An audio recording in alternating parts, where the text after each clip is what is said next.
ডেকে মন আমার মরলে খাওয়াও পারার লোক ডেকে ও তুমি চিন্তা থাকতে এক মুঠো ভাত ও তুমি চিন্তা থাকতে এক মুঠো ভাত দাও নি বাবার মুখে মরলে খাওয়াও পারার লোক ডেকে মন আমার মরলে খাওয়াও পারার লোক ডেকে মাসে মাসে লক্ষ টাকা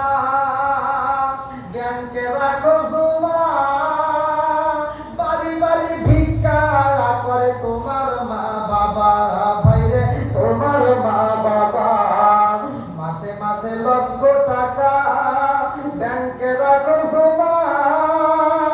বাড়ি বাড়ি ভিক্ষা করে তোমার মা বাবা ভাইরে তোমার মা বাবা ও তোমার মায়ের হাতে সোনার মালা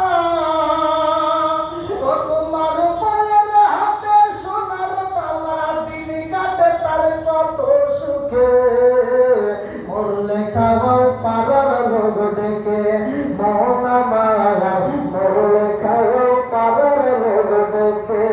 জোরে জোরে কথা ঠিক তাই বাপ মায়ের বাদ দেওয়ার দরকার আছে নাই?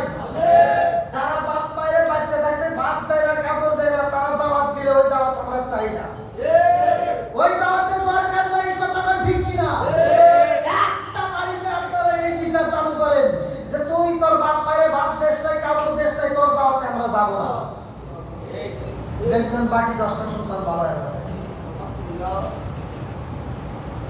না আমার কষ্ট হয়েছে মনে মনে ভাবতেছিলে আর কি হবে এটাই সঠিক এটাই সঠিক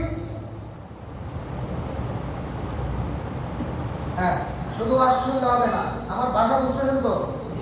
এবার যাদের বাপ মা বাচ্চা আছে যাদের বাপ মা বাচ্চা আছে একটু হাত তুলে দেখান তো না মরে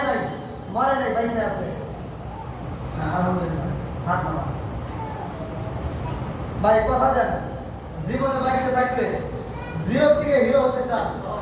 ব্যবসায় বরকত আনতে চান টাকা পয়সা ইনকামে বরকত আসুক এরকম যারা চান আপনি সংসারে শান্তি চান বরকত চান যাদের বাপ মা বাচ্চা আছে আজকে থেকে শুরু করে বাপ মায়ের পরিপূর্ণ সেবা করবেন